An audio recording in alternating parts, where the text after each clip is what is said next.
पहाड़ टूटे, सड़कें धसी, ये आफत कब खत्म होगी?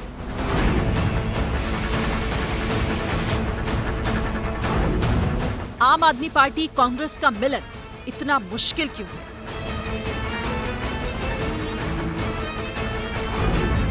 पांच राज्यों में इलेक्शन, बीजेपी का सॉलिड प्रेजेंटेशन।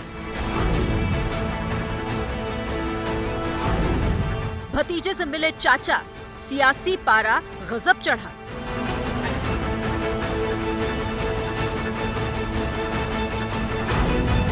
दारोगा की शहादत, बिहार में इस्तीफे की सियासत।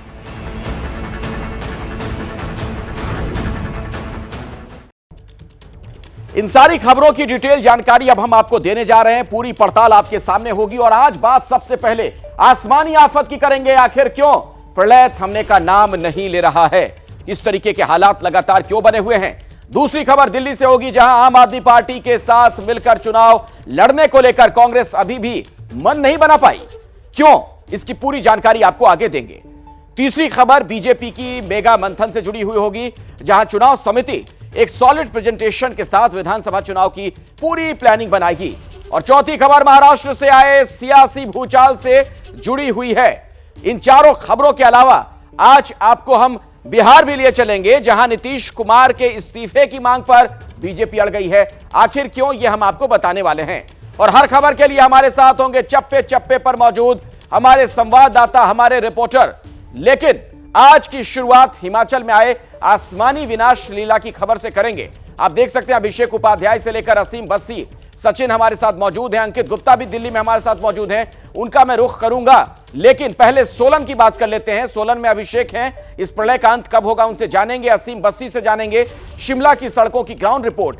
मंडी से सचिन कुमार भी साथ जुड़े हुए हैं हमारे, जो आपको लैंडस्लाइड के बाद आए बर्बादी की ग्राउंड रिपोर्ट पहुंचाएंगे आप तक। और दिल्ली से अंकित गुप्ता हैं, हथनीकुंड बैराज से छोड़े गए पानी के बाद आने वाले खतरे को आपके सामने रखेंगे। और सबसे पहले हिमाचल से आ रही बड़ी खबर का मैं रुख करना चाहूंगा। हिमाचल प्रदेश से अभी की बड़ी खबर आ रही है, वहां पर जिस तरीके के हालात बने हुए हैं, कई गंभीर सवाल खड़े हो रहे हैं। हिमाचल की ब्रेकिंग न्यूज आपको दे दें, हिमाचल प्रदेश का सीएम ने हवाई सर्वेक्षण भी किया है। बाढ़ बारिश के हालात का एरियल सर्वे बाकायदा किया गया है। हिमाचल में 48 घंटों में 60 से ज्यादा की मौत की सूचना मिल रही है। यह देखिए वो तस्वीर, सूबे के मुखिया किस तरीके से हवाई सर्वे करते हुए नजर आए हैं। लैंडस्लाइड के बाद सोलन, कुल्लू, मंडी के रास्ते बंद हो चुके हैं। लगातार लैंडस्लाइड की वजह से लोग जहां तहां फंसे हुए हैं। हिमाचल में 4 लेन के प्रोजेक्ट को इसके लिए हालांकि जिम्मेदार माना जा रहा है, जो इस तरीके की घटनाएं हो रही हैं। कुल्लू मनाली से मंडी का संपर्क 2 दिनों से टूटा हुआ है।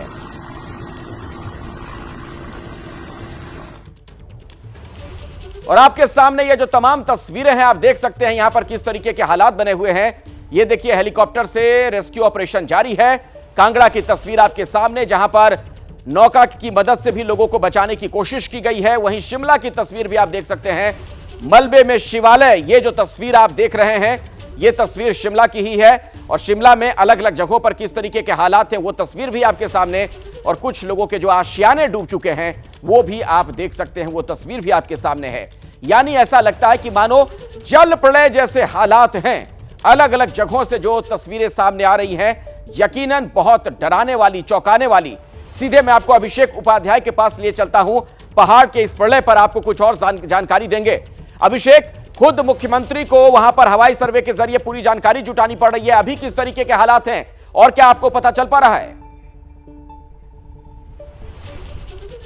देखिए अखिलेश, मैं आपको वो तस्वीर दिखा रहा हूं जिसे देख करके खुद मैं दंग हूं। और ये समझिए कि जैसे जिंदगी और मौत के बीच का एक झूला हो, वहां पर लोग लटके हुए उस झूले पर, और झूले का बैलेंस हल्का सा भी अगर टिल्ट हुआ तो फिर जिंदगी का कोई ठिकाना नहीं होगा। और ये मैं आपको इसलिए कह रहा हूं कि आप देखिए सोलन के सनवारा की तस्वीर दिखाईगा जितेंद्र, कैमरामैन जितेंद्र से मैं कहूँगा, देखिए ये पूरी सड़क यहां से धंस रही है। और ये सड़क जैसे हम आगे बढ़ते हैं, इसकी कटान और ज्यादा गहरी होती जाती है। ये पिछले 2 दिनों का हाल मैं आपको दिखा रहा हूं, जहां पर इस बुरी तरह से सड़क धंसी हुई है।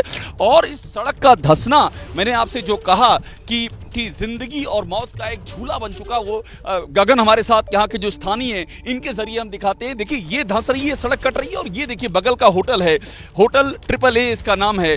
और यहाँ पर पूरा दरार आ गई है। यहाँ पर मिट्टी जो है वो तेजी के साथ धंस रही है। इस होटल को खाली करके लोग जा चुके हैं। गगन, क्या स्थिति है यहाँ पर? पूरा दरार आ गई है अंदर तक। सर दरारें तो छोड़ो, आप पूरा रोड ही दब रहा है। कम से कम 5 फीट नीचे डाउन हो चुका है रोड। 5 पीछे कितने गांव होंगे? पीछे हमारे 4-5 गांव है नीचे को। हाँ, जहाँ आबादी रहती है। बिल्कुल बिल्कुल बिल्कुल। और उसका रिस्क है, अगर डाउन में अगर मान लो गिरता है, कुछ भी होता है, यहाँ धंसा तो सीधे वहाँ इम्पैक्ट जाएगा। बिल्कुल बिल्कुल। उसके नीचे रेलवे ट्रैक है। सबसे बड़ी बात, भगवान का खुदा रेलवे ट्रैक चल रही हो, शिमला कालका रेलवे। बिल्कुल शिमला रेलवे ट्रैक चल रही है, बाई दी अगर ट्रेन चल रही हो और बाई दी कुछ हो जाता है नीचे को। और अखिलेश, एक बार इनके साथ, गगन के साथ चलते हुए आपको मैं दिखा देता हूँ इस होटल का हाल। देखिए, और ये एक होटल की कहानी नहीं है, पूरे गांव के गांव बसी हुई है। और ये लगातार ये जो बारिश और भूस्खलन हो रहा है उससे ये सड़क धंस रही है और इसका सीधा इम्पैक्ट जो है, देखिए अब हम, हाँ, ये था, ये रोड के लेवल में, ये रोड के लेवल में था। बिल्कुल बिल्कुल। और आप देखिए डाउन चल चुका ये है, धंस डाउन। और ये इधर को आ रहा है, ये रोड धक दे रहा है इस बिल्डिंग को। ये ट्रिपल ए होटल को धक दे रहा है, जो कि इससे नुकसान अगर नीचे गांव वालों को भी हो सकता है ना जी। अगर कभी बाई पे होटल नीचे जाता है, कुछ भी होता है, रेलवे ट्रैक है, कुछ भी अनहोनी हो सकती है, कुछ भी अनहोनी हो सकती है। अखिलेश, अब इस होटल के भीतर चल रहे हैं जो खाली हो चुका है। इतना खतरनाक ये होटल हो गया है, यहाँ पर कोई नहीं जा रहा है। बड़ी मुश्किल से एक हमें होटल के एम्प्लॉई हैं, ये यहाँ इसलिए रुके हुए हैं क्योंकि अपना ठिकाना है, वो छोड़ के जा नहीं सकते हैं। और ये देखिए आप होटल के भीतर की तस्वीर, यहाँ सब जो है हमको अस्त व्यस्त दिखाई पड़ रहा है। इसके ठीक पीछे वो जो आपको दिखाई पड़ रहे हैं गांव के इलाके हैं, यहाँ से जमीन धंस रही है और सीधा इम्पैक्ट जो है उन गांवों पर आ सकता है। और आपको मैं दिखा रहा हूँ यहाँ जो दरारें पड़ी हैं उसको इसलिए देखना जरूरी है क्योंकि यहाँ से दिखाते हैं, नीचे जाना खतरा। देखिए यहाँ से जो दरारें पड़ी हुई हैं, और ये दरारें जो है ये पार्क फट चुकी है, नीचे की तरफ बढ़ रही हैं। पूरी नीचे की तरफ, डाउन की तरफ जा रही है। इसको प्रेशर पड़ रहा है ना ऊपर, डंगों का प्रेशर पड़ रहा है। NHI ये जो दरारें हम इस होटल में दिखा रहे हैं, हाँ जी, खाली हो चुका है और ये दरारें नीचे तक जा रही हैं। और उसके नीचे तक जाने का मतलब है, और एक तस्वीर आपको और दिखा देते हैं, ये हमको नीचे ले जा रहे हैं। और मैं आपको बार बार कह रहा हूं अखिलेश, इसलिए दिखा रहा हूं, ये जिंदगी और मौत का झूला है। यानी कि आप अगर हल्का सा ये सड़क और धंसती है तो ये होटल ही नहीं, इसके नीचे जो पूरे एक के बाद दूसरे गांव, आप देखिए नीचे की ओर आगे हैं, जो गांव बसे हुए हैं वो सारे गांव खतरे में आ जाएंगे। और हम उस पॉइंट पे अब पहुंच रहे हैं जहां पर आपको सीधा असर दिखाई पड़ेगा। और ये इसलिए दिखा रहे हैं कि ये समझ में आए कि जिस तरह से भूस्खलन हो रहा है, देखिए पूरी जमीन फट गई है ये इस होटल की। जी अभिषेक, अब ये वीडियो फ्रीज हो रहा है। मैं दोबारा लौटूंगा आपके पास। जिस तरीके के हालात हैं, वाकई उससे सवाल ये खड़ा होता है कि आखिर ये विनाश लीला नहीं तो और फिर क्या है। शिमला लिए चलता हूं असीम बस्ती के पास। असीम, वहां पर क्या हालात है? जरा आसपास की तस्वीरें दिखाइए और पूरी जानकारी दीजिए। जी आकाश, मैं बता दूं आपको कि ये शिमला में वही स्थिति है। परसों सोमवार को आपको याद होगा कि शिव मंदिर के ऊपर लैंडस्लाइड हुआ था, जिसमें से अब तक 2 दिन से ऊपर हो गए रेस्क्यू ऑपरेशन को, और 13 जो शव हैं वो बरामद कर लिए गए। लेकिन 21 लोगों का कहना था यहाँ ट्रैप थे, जो 9 लोगों को अभी भी ढूंढा जा रहा है। ये वो साइट है, आप तो कैमरा में देख सकते हैं, ये वो साइट है जहाँ पे मल्टी स्टोरी शिव मंदिर हुआ करता था। और ये ऊपर से लैंडस्लाइड आया जब क्लाउड बर्स्ट हुआ ऊपर एडवांस सिटी की तरफ, और वहाँ से क्लाउड बर्स्ट होते हुए नीचे आया, ये पूरा मलबा लेके आया, पेड़ों को लेके आया, और ये जो पूरा स्ट्रक्चर था मंदिर का उसको वॉश आउट करके ले गया। यहाँ पे NDRF है, यहाँ पे SDRF ने मेहनत की, यहाँ पे आर्मी के जवान थे, लोकल पॉपुलेशन ने बहुत मेहनत की, और अब तक 13 लोगों के शव जो हैं वो बरामद कर लिए गए हैं। लेकिन 9 लोग अभी भी जो कहते हैं भी यहाँ पे और थे, उनकी अभी कोई पता नहीं है, उनको ट्रैप है, वो कहाँ पे ट्रैप्ड हैं। और नीचे अभी एक जो डीप खाई है क्योंकि ये बहुत स्पीड से आया था और ये सारा मलबा नीचे चला गया था। ये सड़क का कनेक्शन है जहाँ पे अब JCB मशीन देख सकते हैं, ये एक सड़क थी जो पूरी बुरी तरह धंस गई है। और नीचे अब रेस्क्यू ऑपरेशन दोबारा चलाने की कोशिश की जा रही है कि अगर कुछ डेड बॉडीज या कुछ और लोग जो नीचे हमें मिल सकें जो ट्रैप थे। लेकिन शिमला में, क्योंकि कल हमने मुख्यमंत्री से भी बात की थी कि 60 लोगों की हिमाचल में पिछले 2 दिन में मौत हो चुकी है, और शिमला खास करके बहुत हिट हुआ है। कल शाम को लक्ष्मी नगर में हुआ था एक स्लॉटर हाउस, और 3-4 घर जो है वो डिस्ट्रॉय हुए लैंडस्लाइड के साथ। उसके बाद पहले फागली में हुआ, और यहाँ पे तो इस तरह का हुआ कि रेल ट्रैक, जो हेरिटेज रेल ट्रैक है कालका शिमला का, इतनी इंटेंसिटी का लैंडस्लाइड था कि उसको भी उसने अपनी चपेट में लिया, और कालका शिमला जो रेल रूट है वो भी सस्पेंड है, क्योंकि इतनी ज़्यादा क्रिटिकल सिचुएशन है। हालांकि फॉर्चुनेटली वेदर अभी ठीक है, बारिश नहीं है। चलिए असीम, दोबारा आपके पास मैं लौटूंगा, लेकिन जरा मंडी भी चलते हैं। कमोबेश हर जगह एक तरीके के हालात हैं। सचिन हमारे साथ मंडी से जुड़े हुए हैं। सचिन, तबाही की तस्वीरें, तबाही का मंजर, अब वहां पर क्या हो रहा है? लोगों की समस्याओं को सुलझाने के लिए भी किसी तरह का कोई प्रयास हो रहा है क्या? जी अखिलेश, देखिए हिमाचल में मंडी में जिसने जुलाई में भी दंश झेला बारिश का। वहाँ हालात जो है नाजुक हैं, क्योंकि कुल्लू का संपर्क आज तीसरा दिन है। कुल्लू और मनाली का सड़क संपर्क पूरी तरह कटा हुआ है। वहाँ से जो सूचना हमें मिल रही है, वहाँ पेट्रोल और डीजल की भी अब जो है दिक्कत होना शुरू हो गई है। मंडी से लेके कुल्लू तक की जो सड़क है वो जगह जगह से टूटी है, लैंडस्लाइड्स हुए हैं। इस वक्त हम मंडी से तकरीबन 5 किलोमीटर दूर हैं।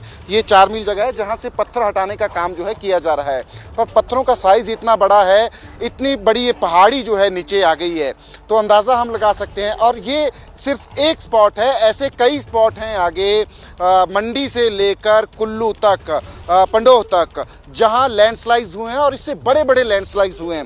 पर इस त्रासदी के 2 एस्पेक्ट्स हैं हिमाचल में, अगर हम देखेंगे इसको, कि एक तो है जहां बारिश ज़्यादा हुई है, बादल फट रहे हैं, वहां नुकसान हो रहा है, और दूसरा है ये मैन मेड जो है। आपको पहाड़ दिखा दें, पहाड़ कैसे काटे गए हैं, बिल्कुल वर्टिकल ये पहाड़ काटे गए हैं। ये मंडी से कुल्लू की तरफ जो नेशनल हाईवे जाता है, NH21 का ये हिस्सा है, बिल्कुल वर्टिकल काटे गए हैं, और जिसकी वजह से लैंडस्लाइड जो है रुकने का नाम नहीं ले रहे हैं। पिछली बार जब हम आए थे जुलाई में, तो ये पोर्शन जो है सड़क का ये खुला था और इससे आगे लैंडस्लाइड हुए थे, पर इस बारिश में यहाँ लैंडस्लाइड हुए हैं और ये पूरी की पूरी पहाड़ी। आप जो जानकारी सचिन दे रहे हैं, जिस तरीके से आप बता रहे हैं कि जो पहाड़ काटे गए, इस वजह से ये चीजें हुई हैं, तब तो ये सब कुछ मानव निर्मित ही नजर आ रहा है ना, अगर ये प्रलय जैसे हालात हैं तो।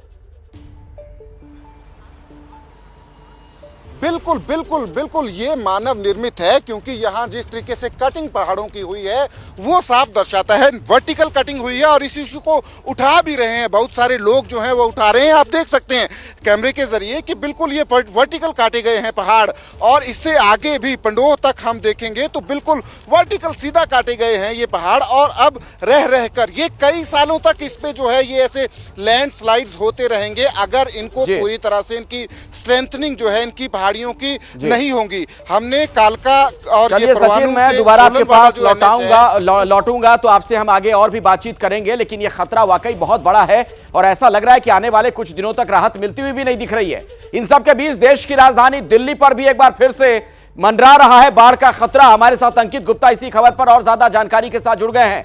अंकित, जो हथनीकुंड बराज से पानी छोड़ा गया, क्या उसकी वजह से वाटर लेवल फिर से बढ़ने लग गया? बिल्कुल अखिलेश, वाटर लेवल बढ़ने लग गया था और सुबह जो ये खतरा का जो निशान है 205.33 उसको भी पार कर गया था। लेकिन इस वक्त की अगर हम बात करते हैं तो अभी जो है वो थोड़ा सा उससे नीचे उतरा है, 204.89 मीटर पर है। लेकिन फिलहाल अगर हम यमुना के जलस्तर की बात करते हैं, जो पिछले अगर हम 24 घंटों की बात करते हैं तो बढ़ा है, और उसकी वजह भी है। उसकी वजह यह है कि हिमाचल में जिस तरीके से हमारे सहयोगी जो तस्वीरें दिखा रहे हैं, उसके साथ ही में उत्तराखंड में बारिश का ऑरेंज अलर्ट है, उसकी वजह से ये जो जलस्तर बढ़ा हुआ है। और फिलहाल इस वक्त की अगर मैं बात करूं, जहां पर मैं मौजूद हूं, पुराना जो ये यमुना का पुल है, यहां पर लोगों ने अपने घरों का एक बार फिर से जो पिछले महीने तबाही हुई थी उसके बाद में कुछ लोग जो है पुल के नीचे अभी हमको नजर आ रहे हैं। लेकिन प्रशासन अब जो ये पूरी तैयारी कर रहा है कि एक बार फिर से अगर जानकारी मिलती है कि पीछे से ज्यादा पानी छोड़ा जा रहा है, खतरे के निशान से ऊपर आज सुबह भी पानी पहुंच चुका था, तो इन लोगों को यहां से इवैक्यूएट भी किया जाएगा, रिलोकेट किया जाएगा। इस पर आगे मैं अंकित आपसे बात करूंगा कि प्रशासन की क्या तैयारी आपको नजर आ रही है, लेकिन अभिषेक के पास एक बार फिर से हमें चलना चाहिए। और अभिषेक, आप जो रिपोर्ट दिखा रहे थे और जो आसपास के गांव दिखा रहे थे वहां ऊंचाई से, ये तो बहुत बड़ी चिंता की बात है। अगर ये सारे गांव उसकी जद में कहीं आ गए तब तो हजारों हजार की आबादी तबाह हो सकती है। देखिए, एक बेहद ही खतरनाक तस्वीर मैं आपको दिखाने जा रहा हूं, क्योंकि यहां ज्यादा रुक नहीं पाऊंगा। जहां खड़ा हूं बहुत ही रिस्की जगह है। देखिए, ये सामने की ओर सड़क देखिए, और यहां से जिस तरह से कटान हो रही है उसका असर आप देखिए। यहां पर आकर के ये जो होटल है, देखिए पूरा इसकी जो दीवारें हैं यहां से दरक गई हैं। एक तरफ से आपको दिखाई, देखिए कभी भी ये गिर सकता है, एनी टाइम। और ये जो यहाँ की जमीन की कटान देखिए, किस तरह से देखिए जमीन यहाँ पर धसी है, अंदर अंदर पूरी मिट्टी कट रही है। सारे सरिये निकले हैं सर लैंटर के, पिलरों के दिख रहे हैं, पिलरों को सारे सामने आगे सर, बिल्कुल कम से कम 6-6 इंच का, 8-8 इंच का फर्क पड़ चुका है इसमें। देखिए ये किनारे किनारे की पूरी जो नींव है, और ये देखिए ये जो अलग हुआ है, ये नींव दिख रही है आपको यहाँ पर। अब खतरा ये है यहाँ पर, जो सबसे रिस्की ये है कि अगर ये दरकता है, जिस तरह से ये धंस रहा है, ये धंसेगा तो इसके नीचे, ठीक नीचे इसके गांव हैं। बिल्कुल बिल्कुल सुजी गांव है, इसके नीचे महिलाएं, बच्चे, बुजुर्ग, युवा सब बच्चे हैं यहाँ साथ, इसके नीचे रेलवे ट्रैक है। अगर बाई दी शिमला कल कर बिल्कुल बिल्कुल अगर अचानक रेलवे ट्रैक चलती है और बाई दी पे रेलवे, ये तो कभी भी गिर सकता है जहां हम खड़े हैं। बिल्कुल अभिषेक जो आप रिपोर्ट दिखा रहे हैं, जो आप बता रहे हैं, वाकई में बहुत खतरनाक स्थिति है। जरा मुझे यह भी बताइए, कुछ जानकारी आपके पास है क्या सरकार की तरफ से, प्रशासन की तरफ से इन लोगों की मदद के लिए कुछ प्रयास किया गया है? बिल्कुल, ये पूछना बहुत जरूरी है। यहाँ की जो स्थानीय जो यहाँ कर्मचारी हैं, उनसे हम बात करते हैं, यही बता पाएंगे कि यहाँ के लिए क्या हुआ है। इधर दिखाइएगा, आप यही इसी होटल में काम करते हैं? कुछ सरकार से, किसी से, NHI से कोई यहाँ आया अभी तक? नहीं जी, कल आए थे NHI से जी, उन्होंने तो बिल्कुल क्लियर कर दिया कि हमारे को सरकार के कोई ऑर्डर नहीं है। नहीं, मतलब अभी कुछ यहाँ मदद नहीं पहुँची? नहीं, कोई मदद नहीं पहुंची जी। सरकार का, हिमाचल सरकार से कोई? हाँ जी, हिमाचल सरकार से 1,20,000 मिला है, जिनके ज़्यादा डैमेज हुए। इसका कोई तरीका नहीं, जिस तरह से ये दिखाई गई है, जिस तरह से ये होटल जिस तरह से क्रैक हो रहा है, ये गिरेगा तो नीचे पीछे गांव है। हाँ जी गाँव। कोई तरीका नहीं, इसको कुछ रास्ता नहीं निकाल रही है? रास्ता कोई नहीं निकाला कुछ यही ये पहाड़ अगर पीछे पानी का रुकाव रोक लेते हैं तो हमारा होटल शायद बच सकता है जी। लेकिन अभी सर, अगर अभी भी पानी, अभी तो ये गिर जाएगा पूरा, लग रहा है। नहीं बिल्कुल, अभी देखने से तो ऐसे लग रहा है गिर सकता है। चलिए अभिषेक, मैं दोबारा आपके पास आऊंगा, लेकिन एक बार फिर से असीम बस्ती का मैं रुख करना चाहूंगा। और असीम, सवाल यह है, क्या प्रशासन की किसी तरह की मुस्तैदी शिमला में आपको नजर आ रही है? क्योंकि हालात तो हर गुजरते दिन के साथ खराबी होते जा रहे हैं। देखिए, कल जब ये यहाँ पे ट्रेजेडी हुई थी शिमला में शिव मंदिर पे, तब से तो लगातार यहाँ पे रेस्क्यू ऑपरेशन जारी है। आप देख सकते हैं तस्वीरों में NDRF, SDRF सभी लगे हुए थे। लेकिन कल हमने मुख्यमंत्री से बात की थी, और जो बात अभिषेक कर रहे थे, कल मुख्यमंत्री ने बोला था कि हाँ, हम अनसेफ हाउसेस को, अनसेफ बिल्डिंग्स को आइडेंटिफाई कर रहे हैं, और ये कोशिश होगी कि उन सभी को इवैक्यूएट कराया जाए ताकि कोई जानी नुकसान ना हो। और यही कारण था कि कल जो कृष्णा नगर में भी हुआ, वहाँ पे भी जो घरों में ज़्यादा नुकसान नहीं हुआ, हाँ स्ट्रक्चरल डैमेज हुआ, लेकिन ह्यूमन लॉस जो है वो स्लॉटर हाउस में 2 लोग हुए, क्योंकि वो घर खाली करा लिए गए थे। सो अब फोकस हिमाचल सरकार ये कर रही है कि किसी ना किसी तरह जो अनसेफ हाउसेस हैं, जो नालों के पास लोग बसे हुए हैं, या जो ड्रेनेज सिस्टम जहाँ स्टकअप है, उसको ठीक कराया जाए, अनसेफ हाउसेस से लोगों को इवैक्यूएट किया जाए, ताकि अगर लैंडस्लाइड्स होती हैं लगातार तो कोई ह्यूमन लॉस ना हो। चलिए मंडी चल लेते हैं असीम, ठीक है। सचिन भी हमारे साथ जुड़े हुए हैं। सचिन, सवाल तो यह भी है कि अगर इन इलाकों में एहतियातन बिजली की आपूर्ति बाधित कर दी गई है या पानी का संकट है, तो इसके लिए सरकार की तरफ से लोगों तक कैसे मदद पहुंचाई जा रही है? और दूसरी बात, लोगों को वहां से क्या हटाया भी जा रहा है, उनको वहां से विस्थापित हो रहे हैं, क्या लोगों का पलायन हो रहा है? देखिए, जहां जहां अनसेफ घर हैं, जिन जिन घरों पे खतरा है, उन घरों से लोगों को इवैक्यूएट किया गया है। हम एक गांव में गए थे, मंडी के नज़दीक है, वहां उस गांव में सोमवार को जो है क्लाउड बर्स्ट की वजह से फ्लैश फ्लड आया था, तो उन घरों को इवैक्यूएट कर दिया गया है। वो तमाम प्रिकॉशनरी स्टेप्स जो है सरकार ले रही है, पर सवाल ये है कि जो वल्नरेबल स्पॉट्स हैं, जहां पे सरकार, मैं पिछले 3 सालों से ये सुनता आ रहा हूं कि सरकार हमेशा ये कहती है, चाहे सरकार कोई भी हो, कि हम जो स्पॉट्स हैं, जो वल्नरेबल स्पॉट्स हैं, जहां लैंडस्लाइड्स हो सकते हैं, उनको आइडेंटिफाई कर रही है। वो आइडेंटिफिकेशन कैसे होती है ये कोई मालूम नहीं है, और उन वल्नरेबल स्पॉट्स के ऊपर क्या प्रिकॉशनरी मेजर्स लिए जाते हैं ये समझ नहीं आता है, क्योंकि हर साल ये स्थिति जो है, और इस साल जो है भयावह स्थिति हो गई है, क्योंकि मंडी से कुल्लू वाली इस सड़क पे जो है काम जो है 4 लेनिंग का जो है वो पूरे जोर पर जो है वो चल रहा था। अब ये हिस्सा जो है 4 लेनिंग का जो है किरतपुर साहिब से मनाली तक जो ये सड़क जाती है, ये हिस्सा जो है मुख्यतः बचता है इस सड़क का, मंडी से लेकर जो है अगर हम पंडोह तक की बात करें तो इसका 4 लेनिंग का काम है, और यही वो हिस्सा है जहां ज्यादा बड़े पहाड़ हैं। चलिए सचिन, कुल मिलाकर एक बड़ी तस्वीर ये भी नजर आती है कि विकास के लिए जो अंधे दौर में हम शामिल हैं, उसका खामियाजा भी अब हमें भुगतना पड़ रहा है। कुदरत के साथ जो इतनी छेड़खानी हो रही है, तो कुदरत का प्रकोप भी इंसान को अब झेलना पड़ रहा है। अभिषेक, बहुत बहुत शुक्रिया पूरी जानकारी के लिए। असीम बस्सी, सचिन और अंकित गुप्ता, आपका भी बहुत बहुत धन्यवाद। दिल्ली और महाराष्ट्र की सियासत से एक बहुत बड़ी खबर आ रही है, आप तक हम पहुंचाएंगे बस एक छोटे से ब्रेक के बाद। आप देखते रहिए एबीपी न्यूज। एक बार फिर से आपका स्वागत है, और ये देश की 4 बड़ी खबरों से जुड़ी हर जानकारी हम आप तक पहुंचा रहे हैं। कुछ और बड़ी खबरों का मैं अब रुख करना चाहूंगा, और उसी पर बातचीत करने के लिए हमारे साथ अलग अलग देश के अलग अलग हिस्सों से हमारे तमाम संवाददाता जुड़ रहे हैं। जैनेंद्र हमारे साथ मौजूद हैं, बताएंगे हमको आखिर ये जो कांग्रेस की और आम आदमी पार्टी की बैठक चल रही है, कांग्रेस में आम आदमी पार्टी के साथ गठबंधन को लेकर, उस पर क्या अपडेट है। नीरज पांडे के पास भी चलेंगे, उनसे जानेंगे चुनाव समिति की बैठक पर क्या जानकारी मिल रही है। पवार पर तकरार, इस पर अपडेट आप तक पहुंचाएंगे। रौनक कुकड़े हमारे साथ जुड़ गए हैं, और शशांक कुमार आपको बताएंगे समस्तीपुर में जो दारोगा कांड है, दारोगा मर्डर कांड, उस पर क्या हुआ, क्या सरकार ने आगे कोई कार्रवाई की है।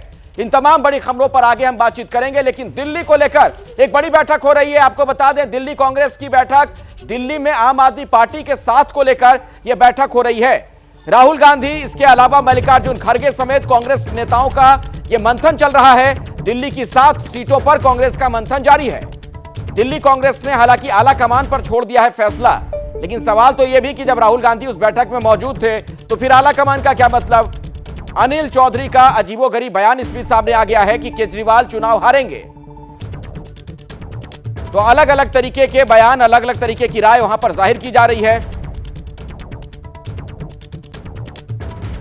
सरकारों के संवैधानिक अधिकारों में कटौती होगी तो कांग्रेस पार्टी उसका विरोध करेगी। ये किसी के निजी हित के लिए कोई समर्थन नहीं है और ना कांग्रेस पार्टी समर्थन करने वाली है।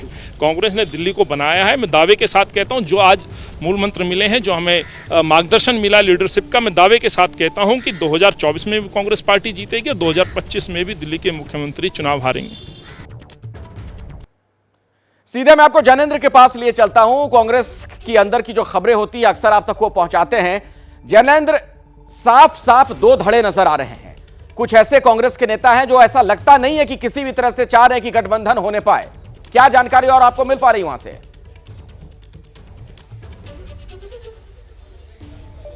देखिए, जो नेता आम आदमी पार्टी के खिलाफ बयान दे रहे हैं वो भी रणनीति का हिस्सा है, और अगर कांग्रेस की जो सेंट्रल लीडरशिप है वो आम आदमी पार्टी की तरफ लाल कालीन बिछा रही है, वो भी रणनीति का हिस्सा है। देखिए, बीजेपी के खिलाफ साझा उम्मीदवार देश भर में देने की जो रणनीति है उसमें आम आदमी पार्टी शामिल हो चुकी है, वो इंडिया अलायंस का हिस्सा है। लेकिन जब तक बात फाइनल नहीं हो जाती अंदर खाने, तब तक ना तो पत्ते कांग्रेस खोलेगी ना ही आम आदमी पार्टी खोलेगी। आज दिल्ली को लेकर के अहम बैठक हुई। उस बैठक में कांग्रेस लीडरशिप यानी राहुल गांधी और खड़गे ने अपने नेताओं से पूरी तैयारी के लिए कहा। मल्लिकार्जुन खड़गे ने कहा कि दलित और जो मुस्लिम वोटर हैं उनको साधने की कोशिश करें। राहुल गांधी ने कहा कि चाहे केंद्र की सरकार हो या राज्य की सरकार हो, लोगों के मुद्दों को लेकर के आप लोगों के बीच जाइए। तो कुल मिलाकर के अपनी तैयारी कांग्रेस जो है वो पूरी कर रही है। लेकिन पूरी संभावना है कि आम आदमी पार्टी के साथ गठबंधन होगा। हालांकि जब वो समय आएगा तभी इसका ऐलान किया जाएगा। फिलहाल जो दिल्ली प्रदेश के नेता हैं वो आम आदमी पार्टी को किसी भी सूरत में बख्शने वाले नहीं है, और वही आपने देखा कि किस तरह से अनिल चौधरी ने कहा कि मैं वही आपसे पूछना चाह रहा हूं कि इंडिया गठबंधन जब बन गया उसके बाद फिर नए सिरे से इस पर मंथन का क्या मतलब है? क्या कहीं ना कहीं कोई पेच तो है? और अनिल चौधरी तो यहां तक कह गया कि केजरीवाल चुनाव हारेंगे।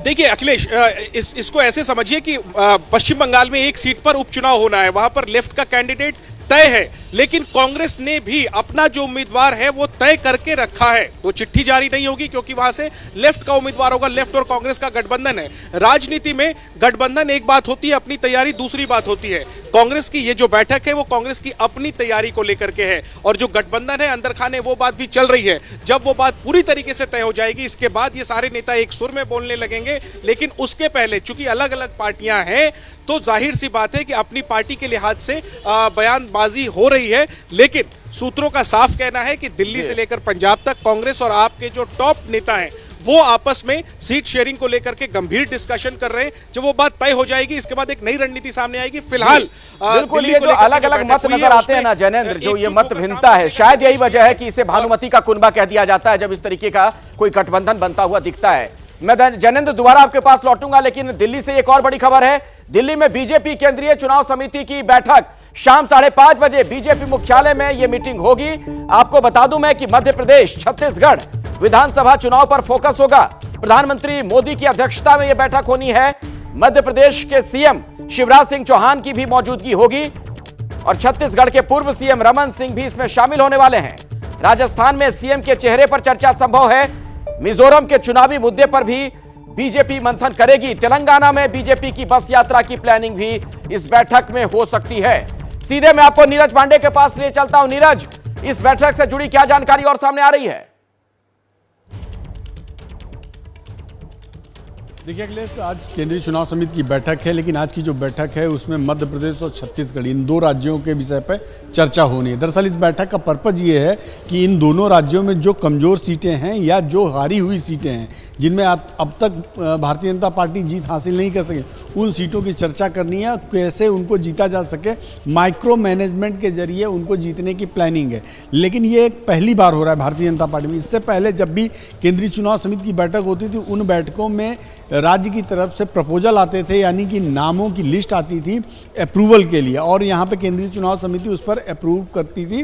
पैनल पे जो नाम होते थे, एक नाम फाइनल करके ये दे देती थी कि लिस्ट जारी करें। लेकिन ये पहली बार हो रहा है कि चुनाव घोषित नहीं हुआ है, लिस्ट अभी तैयार नहीं हुई है, लेकिन एक अलग तरह की केंद्रीय चुनाव समिति बैठ रही है कि राज्य में कौन सी वो सीटें हैं जो डी ग्रेड में हैं, कैसे उनको ए ग्रेड में लाया जाए, कैसे उनको हारी हुई सीटों को जीत में परिवर्तित किया जाए, इसको लेकर केंद्रीय चुनाव समिति बैठ रही है। तो निश्चित रूप में कोई ना कोई बीजेपी की बड़ी प्लानिंग है जिसके तहत वो इस चुनाव में जाना चाहते हैं, क्योंकि बीजेपी का मानना है कि छत्तीसगढ़ वो जीत सकते हैं, मध्य प्रदेश भी वापसी कर सकते हैं। नहीं नीरज, लेकिन ये बताइए कि राजस्थान में तो बीजेपी के लिए कई पेच नजर आ रहे हैं अभी भी, लेकिन मध्य प्रदेश और छत्तीसगढ़ को लेकर क्या अंदर खाने से जानकारी आपको मिल रही है? वहां भी कुछ फंसा हुआ दिख रहा है बीजेपी के लिए कोई पेच?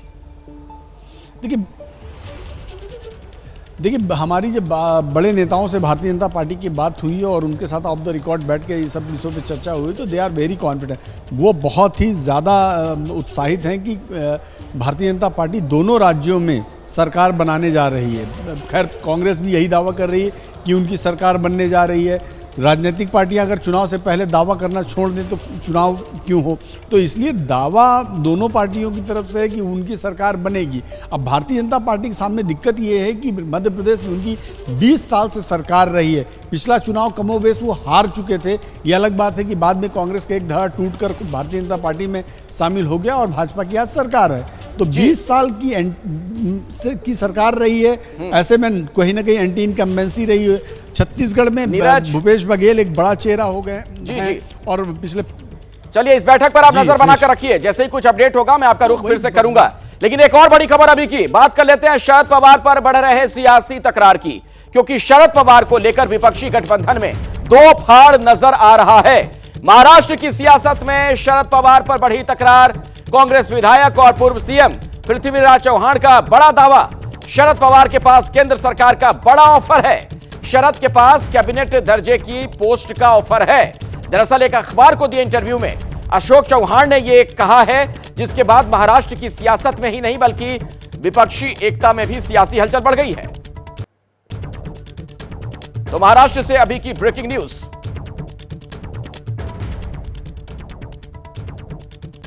पूर्व सीएम पृथ्वीराज चौहान का यह बड़ा दावा है और उसके बाद आप देखिए किस तरीके से महाराष्ट्र की राजनीति में भी भूचाल। शरद पवार के पास बीजेपी से ऑफर, और यह जो दावा किया गया है उसके बाद अब बड़ा सवाल विपक्षी एकता को लेकर भी खड़ा हो रहा है। शरद पवार पर महाराष्ट्र की राजनीति में तूफान खड़ा हो सकता है, क्योंकि पृथ्वीराज चौहान के दावे के बाद महाविकास अघाड़ी अलायंस में भी हलचल पड़ती नजर आ रही है। और यह सब हो रहा है चाचा भतीजे की मुलाकातों के बाद। इन मुलाकातों का आखिर रहस्य क्या है, बड़ा सवाल। शरद पवार पर बोले पूर्व मुख्यमंत्री और कांग्रेस के एमएलए अशोक चौहान। अजीत और शरद की मुलाकात से जनता में कंफ्यूजन। शरद पवार पर कांग्रेस का यह बड़ा बयान सामने आया है। शरद पवार पर पूर्व सीएम का यह दावा। दरअसल बीते शनिवार को अजीत और शरद पवार की मुलाकात हुई थी। इसके बाद से ही सियासी गलियारों में कई तरह की चर्चाएं हैं, और इन सब के बीच महाराष्ट्र विधानसभा में नेता विपक्ष विजय वट्टेटीवार ने भी बड़ा दावा किया है। विजय का कहना है कि पीएम मोदी ने अजीत पवार को टास्क दिया है कि हर हाल में शरद पवार को भी साथ लाएं, तभी उन्हें सीएम बनाया जा सकता है। तो आप देखिए महाराष्ट्र से कैसे तमाम बड़ी खबरें आ रही हैं और किस तरीके की हलचल वहां पर, इसे समझिए। और शरद पवार को लेकर कांग्रेस ने लगातार सवाल दागने शुरू कर दिए हैं। इन सबके बीच शरद पवार की बेटी और एनसीपी की कार्यकारी अध्यक्ष सुप्रिया सुले का जवाब सामने आ गया है। कांग्रेस को सुप्रिया सुले का जवाब, शरद और अजीत के बीच बातचीत की जानकारी नहीं है। तो कांग्रेस के बयान की जानकारी नहीं है, यह बात कही गई है।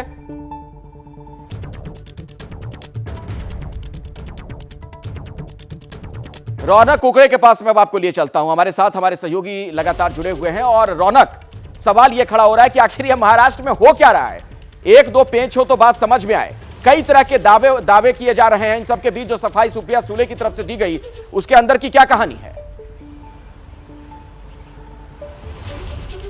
कि देखिए अखिलेश, मोटे तौर पर जिस तरह से पृथ्वीराज चौहान ने जो दावा किया है कि अजीत पवार और शरद पवार की मुलाकात के दौरान अजीत पवार की तरफ से शरद पवार को ऑफर दिया गया है कि केंद्र सरकार उन्हें कैबिनेट दर्जा जो है वो देना चाहती है अगर वो एनडीए में शामिल होते हैं तो। और दूसरी तरफ जो नेता विपक्ष है महाराष्ट्र विधानसभा में विजय वडेट्टीवार, उन्होंने तो यहाँ तक कह दिया कि प्रधानमंत्री मोदी ने अजीत पवार से कहा है कि अगर वो शरद पवार को गठबंधन में ले आते तो उन्हें महाराष्ट्र का मुख्यमंत्री बना दिया जाएगा।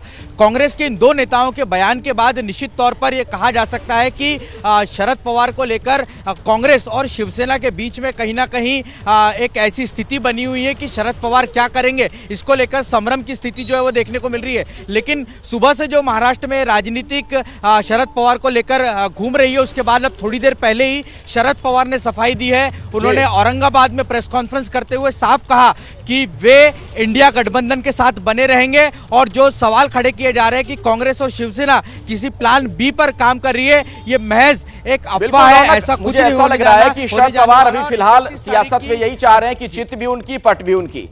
बहुत बहुत शुक्रिया इस जानकारी के लिए आपका। दोबारा मैं आपके पास लौटूंगा, हमारे साथ जुड़े रहिएगा। लेकिन बिहार से एक बड़ी खबर आ रही है। बिहार में नीतीश कुमार का यह जो तथाकथित सुशासन है वो एक बार फिर से सवालों के घेरे में है। दारोगा के गुनहगार अभी फरार हैं। 30 घंटे से समस्तीपुर में आरोपी गिरफ्तार नहीं किए गए हैं। पशु तस्करों ने दारोगा नंद किशोर यादव की हत्या कर दी थी। एसपी ने कहा कि 10 दिनों के अंदर गिरफ्तार कर लेंगे। बीजेपी ने दारोगा के मर्डर को सियासी मुद्दा बना दिया है। बीजेपी ने सीएम नीतीश कुमार से इस्तीफा मांगा है। मैं सीधे आपको शशांक के पास ले चलता हूं, हमारे सहयोगी हमारे साथ जुड़े हुए हैं। शशांक, ये एसपी साहब सामने आते हैं, एक तो अभी तक पकड़ नहीं पाए किसी को, और फिर ये कह देना कि 10 दिनों में हम पकड़ लेंगे गुनहगारों को, इसका क्या मतलब निकाला जाए? देखिए, इस वक्त मैं समस्तीपुर में शाहबाजपुर में घटना स्थल पे हूं। कई थानों की टीम के साथ एसपी साहब यहां पहुंचे थे। अब तक 4 से 5 जो मवेशी तस्कर थे उन लोगों ने फायरिंग की थी थाना प्रभारी पर, उसके बाद उनकी मौत हो गई है। तो उसमें से 4-5 में से अब तक कोई भी पकड़ा नहीं गया। एक संदिग्ध को गिरफ्तार किया गया और पूछताछ की जा रही है। एसपी अभी 36वां घंटा हो चुका है। एसपी विनय तिवारी ने यह कहा कि 10 थाना अध्यक्षों और 3 डीएसपी के नेतृत्व में 3 एसआईटी की टीम का गठन किया गया है।